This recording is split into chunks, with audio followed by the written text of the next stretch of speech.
ఓం మహాగణాధిపతయే నమః. ఓం గురుభ్యో నమః. ఓం శ్రీమాత్రే నమః. అరుణాం కరుణాతరంగితాక్షీం ధృతపాశాంకుశపుష్పబాణచాపాం అనిమాదిభిరావృతాం మయూకైః అహమిత్యేవ విభావయే భవానీం. శ్రీమాత్రే నమః. ప్రేక్షకులకి ఆ లలితాంబిక అమ్మవారి యొక్క అనుగ్రహం పరిపూర్ణంగా కలగాలని మనస్ఫూర్తిగా కోరుకుంటూ, మనకి ఉగాది నుంచే కొత్త సంవత్సర ఫలితాలు చూస్తాం. అయితే చాలామంది చేస్తున్న రిక్వెస్ట్ ఏంటంటే, సార్ మేము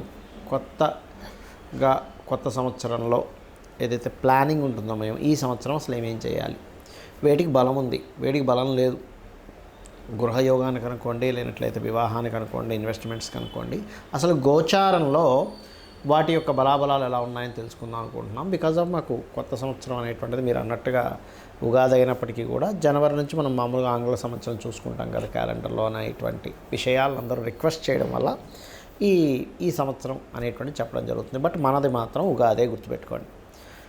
అయితే ఇక్కడ గ్రహస్థితులు ఏ విధంగా ఉన్నాయి, ఎందుకంటే మనకి ఎప్పుడూ కూడా ఉగాది సంబంధించినవి చెప్పినా, లేకపోతే కొత్త సంవత్సరం మనకి తెలుగు సంవత్సరమైనా ఆంగ్ల సంవత్సరమైనా సరే ఒకటే రూల్ ఏంటంటే, మేజర్ ప్లానెట్స్ ఎప్పుడైనా సంవత్సర ఫలితాలు చెప్పేటప్పుడు జీవుడైనటువంటి గురువు, కర్మకారకుడైన శని, కాలానికి మోక్షానికి కారకులైన రాహుకేతువులు సంవత్సర ఫలితాలు ఎక్కువ ప్రాధాన్యం చూపిస్తారు. మిగతా అంతా కూడా నెల ఫలితాల్లో, పక్ష ఫలితాల్లో వస్తాయి.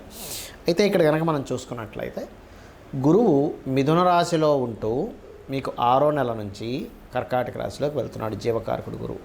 ఇక మనకి మీనరాశిలో శని భగవానుడు ఉన్నాడు. ఈ యొక్క శని భగవానుడు 26/7/2026 నుంచి వక్రిస్తున్నాడు. మీనంలో ఉన్న శని వక్రిస్తాడు. ఇక రాహువు కేతువు డిసెంబర్ మాసం వరకు కుంభ రాశిలో రాహువు, సింహరాశిలో కేతువు ఉంటూ, వారు దాని తర్వాత డిసెంబర్ నుంచి కర్కాటకంలోకి కేతువు, మనకి మకరంలోకి రాహు వస్తున్నాడు.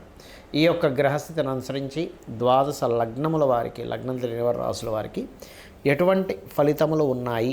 మిథునం వారికి కనుక చూసుకున్నట్లయితే మీకు ప్రస్తుతం లగ్నంలో గురువు ఉన్నాడు. లగ్నంలో ఉన్నటువంటి గురువు ఈ 2026 సంవత్సరంలో మే ఎండింగ్ వరకు అక్కడ ఉంటాడు. ఎప్పుడైతే మే ఎండింగ్ వరకు ఉంటాడో అక్కడ అది ఇచ్చేటువంటి రిజల్ట్ ఏమిటి అని చెప్పి చూసుకున్నట్లయితే, మీకు పంచమ స్థానాన్ని గురువు ఎప్పుడైతే వీక్షిస్తున్నాడో ఇది ఇచ్చేటువంటి రిజల్ట్ ఏమిటి అనేటువంటి దాన్ని మనం కనుక ఒక్కసారి పరిశీలన కనుక చేసుకున్నట్లయితే, పంచమం అనేటువంటి సంతాన స్థానం. కాబట్టి మీరు ఏదైనా సరే ఒక క్రియేటివ్గా చేసేటువంటి పని విషయంలో కానివ్వండి, సంతానాన్ని పొందాలనుకునేటువంటి ప్రయత్నం విషయంలో కానివ్వండి, వివాహ సంబంధించినటువంటి విషయాలు, సంతాన సంబంధించినటువంటి అంశాల్లో కానివ్వండి, ఇక్కడ మీకు అనుకూలత అనేటువంటిది యోగిస్తుంది, గుర్తుపెట్టుకోండి. అలాగే మరొక విషయం ఏంటంటే, మీకు ఈ రాహువు కేతువు 3లో ఉన్నాడు, రాహు 9లో ఉన్నాడు. కాబట్టి ఈ యొక్క రాహుకేతువులు మీకు నవంబర్ మాసం వరకు మారటం లేదు. కాబట్టి ఈ గురువు ప్రధానంగా మీకు రాశిలో ఉన్నటువంటి గురువు ఎప్పుడైతే ఎగ్జాల్టెడ్ పొజిషన్లోకి జూన్ నుంచి 2వ స్థానం ధనస్థానంలోకి వెళ్తున్నాడో, అక్కడి నుంచి ధన సంబంధించిన, కుటుంబ సంబంధించిన వ్యవహారాల్లో అనుకూలత బాగా యోగిస్తుంది. కాకపోతే మరి ఈ గురువు నుంచి తర్వాత రాశిలో కేతు ఉన్నాడు. కేతువేం గురువుకి శత్రువు కాదు. కాకపోతే ఇక్కడ ఏంటంటే, ఫైనాన్షియల్ మ్యాటర్స్ ఏవైతే ఉంటాయో వాటిని మీరు మాట్లాడేటప్పుడు, అగ్రిమెంట్స్ చేసేటప్పుడు అది కొంచెం జాగ్రత్తగా ఉండాలి. మీ యొక్క ధన సంబంధించిన అభివృద్ధి మరింత చక్కగా రావాలి అంటే మీరు చేయవలసింది ఏమిటి అంటే, గణపతి యొక్క ఆరాధన చెయ్యండి. ఖచ్చితంగా మీకు బాగుంటుంది, అందులో ఎటువంటి సందేహము లేదు. అలాగే మీరు నిత్యము చేయవలసిన దేవతారాధన కూడా అమ్మవారి యొక్క ఆరాధన, లలితా అమ్మవారి యొక్క ఆరాధన, లేనట్లయితే లక్ష్మీదేవి యొక్క ఆరాధన చేసుకోవడం ఉత్తమము. అలాగే మరొక విషయం ఏంటంటే, ఇక్కడ గమనించినట్లయితే ఇక్కడ ఈ 9వ స్థానంలో రాహు ఉన్నందుకు పితృదేవత ఆరాధన చేసుకోవాలని చెప్పాను. కాకపోతే ఈ రాహు డిసెంబర్ నుంచి అష్టమంలోకి మారుతున్నాడు. కేతువేమో 2వ స్థానంలోకి మారుతున్నాడు, ధనస్థానంలోకి. కాబట్టి ఇక్కడ ఏంటి, డిసెంబర్ నుంచి మీరు మీ తల్లిగారి తరపు లేనట్లయితే కొన్ని ఎమోషన్స్కి గురై వాళ్ళు ఏదో మాట అన్నారని ధనం విషయంలో కొంత జాగ్రత్తగా ఉండాలి. డిసెంబర్ నుంచి, పర్టికులర్గా 2026 డిసెంబర్ వరకు ఇబ్బంది ఏం లేదు. అలాగే మరొక విషయం ఏంటంటే, ఇక్కడ గమనించినట్లయితే ఎప్పుడైతే ఈ గురువు రాశిలో ఉన్నాడో ఉద్యోగ అవకాశాలు వస్తాయి. వివాహ సంబంధించిన విషయంలో ఎవరినైనా వివాహం చేసుకుందామని అనుకొని వాళ్ళకి అసలు ప్రెజర్ పెట్టడం కూడా జరుగుతూ ఉంటుంది.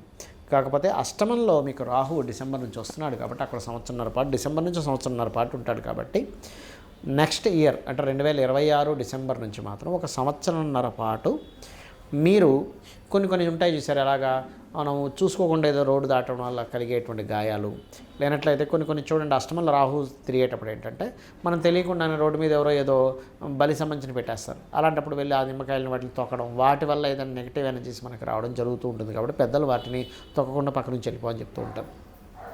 కాబట్టి ఇటువంటి విషయాల్లో మనం చూసుకుంటూ ఉండాలి.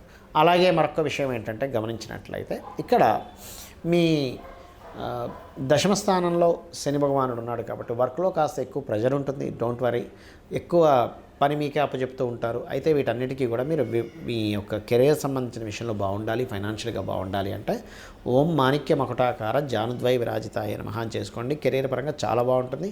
రెండవ స్థానంలోకి ఎప్పుడైతే కేతు వస్తున్నాడో మీకు డిసెంబర్ మాసం నుంచి గణపతిని ఎక్కువగా ఆరాధించండి. కాకపోతే మీకు జూన్ నుంచి గురువు 2లోకి వెళ్తున్నాడు కాబట్టి దక్షిణామూర్తి ఆరాధన ద్వారా మరింత అభివృద్ధి యోగం ఉంటుంది ధనపరంగా. అంటే మనం జాతకం చూపించుకున్నప్పుడు అసలు ముఖ్యంగా చూసుకోవాల్సింది ఏమిటంటే టైమింగ్. అసలు మీరు ఏ సమయంలో మీ లైఫ్లో మెయిన్ టర్నింగ్ పాయింట్స్ ఏవైతే ఉంటాయో వాటి గురించి తీసుకోవాల్సిన నిర్ణయాలన్నీ కూడా చాలా స్పష్టంగా జ్యోతిషశాస్త్రంలో చెప్పబడుతుంది.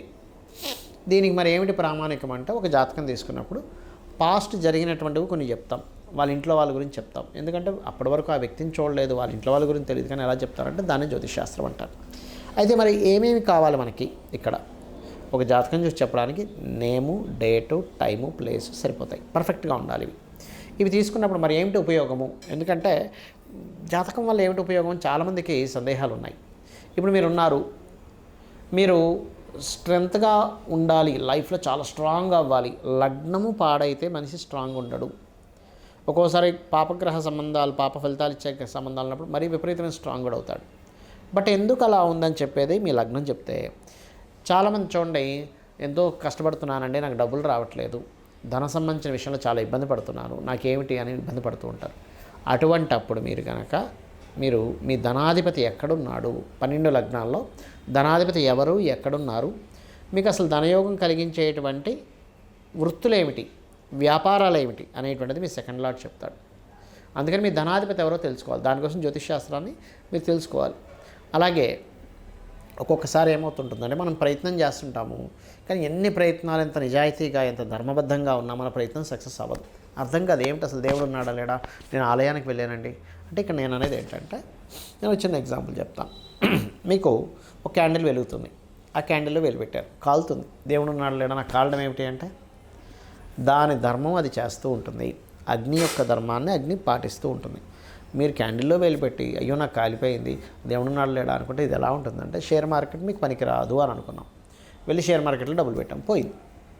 నాకు దేవుడే ఉంటే నాకు షేర్ మార్కెట్లో డబ్బులు ఇవ్వాలంటే మీకు కర్మ బట్టి వస్తుంది. అది మీకు షేర్ మార్కెట్లో డబ్బులు రావాలంటే మీ జన్మజాతకంలో షేర్ మార్కెట్ మూలంగా డబ్బులు వస్తే ఉండే యోగం ఉంటే అందులోనే డబ్బులు వస్తాయి, వేరే దాంట్లో డబ్బులు రావు, గుర్తుపెట్టుకోండి.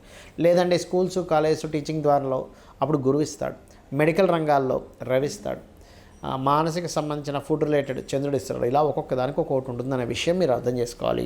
మీరు చేసే ప్రయత్నం ఎందుకు సక్సెస్ అవ్వట్లేదని మీ థర్డ్ లాట్ బట్టి చెప్తుంది. అలాగే మీరు ఏ డైరెక్షన్లో ఉండే గృహం మీరు కొనుగోలు చేసుకుంటే మంచిది.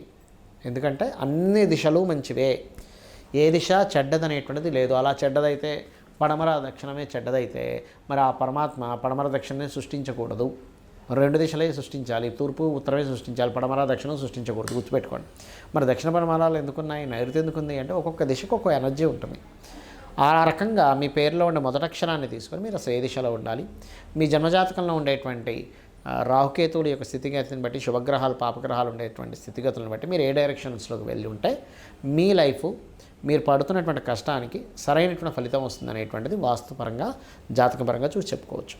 అదేవిధంగా మీ యొక్క సంతానం ఎందుకు కలగట్లేదు, అసలు సంతానం అభివృద్ధి అవ్వాలంటే మీరేం చేయాలి, మీ సంతానం ఏం చేయాలని ఒక క్లారిటీ ఇస్తుంది. మీరు తీసుకునే నిర్ణయం ఈ నిర్ణయం ఇప్పుడు తీసుకోవచ్చా తీసుకోకూడదు అనేటువంటి విషయాన్ని చాలా స్పష్టంగా జ్యోతిషశాస్త్రం నిర్ధారిస్తుంది. అలాగే మరి కొంతమందికి అప్పుల పాలు అయిపోతూ ఉంటారు.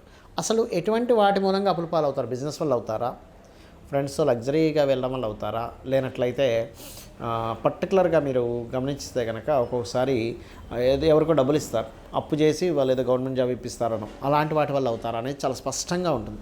సో మీరు అప్పుల నుంచి బయటపడాలంటే ఏం చేయాలి, అసలు ఏ దానం చేసుకోవాలి. అలాగే వివాహానికంటే ఒక సమయం ఉంటుంది, టైమింగ్ మెయిన్గా. అసలు ఎప్పుడు మీరు వివాహం చేసుకుంటే మంచిది, ప్రతి జాతకుడికి 3 నుంచి 5 సార్లు వస్తుంది. ఇప్పుడు మన సంవత్సర ఫలితాల్లో ఇక్కడ ఎప్పుడుంది గురుబలం, మన గురుబలం అంటారు కదా, కేవలం అంటే గురుబలం ఒక్కొక్క దానికి పనిచేస్తూ ఉంటుంది. వివాహానికి పనిచేస్తుందా, గృహానికి పనిచేస్తుందా, ధనం రావడానికి పనిచేస్తుందా, సంతానం కోసం పనిచేస్తుందా, ఇన్వెస్ట్మెంట్స్ కోసం పనిచేస్తుందా అనేది తెలుసుకోవాలి గురుబలాన్ని. ఆ రకంగా వివాహ సమయం ఎటువంటి మీ పర్సనల్ చార్ట్ చూస్తే ఎలాంటి అమ్మాయి వస్తుంది, ఆ అమ్మాయి ఏమైనా హెల్త్ ఇష్యూస్గా ఉంటుందా, లేకపోతే అబ్బాయి కావచ్చు అమ్మాయి కావచ్చు, వాళ్ళ యొక్క తత్వం ఏంటి, వాళ్ళ యొక్క మొండితనం ఏమిటి, వాళ్ళ అతమంచితనాలు ఏమిటి, అవన్నీ కూడా తెలుస్తాయి. అలాగే మీకు లైఫ్లో జరిగేటువంటి అన్ఎక్స్పెక్టెడ్ థింగ్స్ అష్టమ ద్వారం ద్వారా, అష్టమ భావం ద్వారా, హైయర్ ఎడ్యుకేషన్ నవమ భావం ద్వారా, మీ ఉపాసన సంబంధించింది కూడా పంచమ నవమాల ద్వారా మీ వృత్తిలో ఎందుకు రాణించలేకపోతున్నారు, ఇంత కష్టపడ్డా, ఎంతో టాలెంట్ చూపిస్తున్నా పై అధికారులు మిమ్మల్ని తొక్కేందుకు పెట్టేస్తున్నారు, అసలు ఏం చేసుకోవాలి, ఎందుకంటే నిజాయితీగా ఉంటూ ఎంతో పని చేస్తున్నారు, అసలు ఎందుకు ఇలా తొక్కి పెట్టేయడం, ఎందుకు మనల్ని పైకి రానికుండా చేస్తున్నారు అనేటువంటివి కూడా మీ యొక్క జన్మజాతకంలో ఉంటాయి. అలాగే మీ వ్యాపారాలు, మీరు విదేశాలకు వెళ్ళాలా వద్దా, అసలు ఎప్పుడు ఇన్వెస్ట్మెంట్ చేయాలి, మీ 12వ స్థానం ఏదైతే ఉందో అది యాక్టివ్గా పాజిటివ్ ట్రిగర్ ఇచ్చేటప్పుడు మీరు ఇన్వెస్ట్మెంట్ చేయడం వల్ల మీకు డబ్బులు వస్తాయి. అది నెగిటివ్ ట్రిగర్ ఇస్తుంది, నిమిత్తాలన్నీ కొంచెం డిఫరెంట్గా కనిపిస్తున్నాయి. అప్పుడు ఏమవుతుంది, మీరు చేసే ప్రతి రూపాయి కూడా అది డెడ్ ఇన్వెస్ట్మెంట్ అవుతుంది, దానివల్ల మీకు రూపాయి కూడా రాదు, గుర్తుపెట్టుకోండి. అది దాన్ని డెడ్ ఇన్వెస్ట్మెంట్ అంటారు. ఆ రకంగా అసలు మీకు డెడ్ ఇన్వెస్ట్మెంట్ అయ్యే టైం నడుస్తుందా, ఒక రూపాయికి ఇంకో రూపాయి వచ్చే సమయం నడుస్తుంది. ఎందుకంటే మీరు ఎంతో కష్టపడి రూపాయి దాచుకొని దాన్ని తీసుకెళ్ళి ఇంకో దగ్గర ఎక్కడో ఇన్వెస్ట్మెంట్ చేస్తారు, గోల్డ్లోనో, సిల్వర్లోనో, ల్యాండ్లోనో, గృహంలోనో. ఆ సమయంలో అదేమవుతుందంటే, ఏమిటండి ల్యాండ్లో మంచిదే కదా అంటే అందుకోసం మీరు ఫ్రాడ్ ల్యాండ్ కొనుక్కోవచ్చు, లేదా గొడవలు జరిగేటువంటి సంబంధించిన ల్యాండ్ తీసుకోవచ్చు, చెప్పలేం కదా. కాబట్టి ఈ యొక్క అంశంలో మీరు ముఖ్యంగా జ్యోతిష్శాస్త్రపరంగా ఇవి తెలుసుకొని మీరు కనుక అడుగు వేసినట్లయితే మీ కష్టానికి తగ్గ ఫలితము, అమ్మవారి అనుగ్రహం, మీరు ఎటువంటి పని చేస్తున్నా అమ్మవారిని తలుచుకొని మీరు పనిని ప్రారంభించండి, ఆ మహాగణపతిని తలుచుకొని ప్రారంభించండి.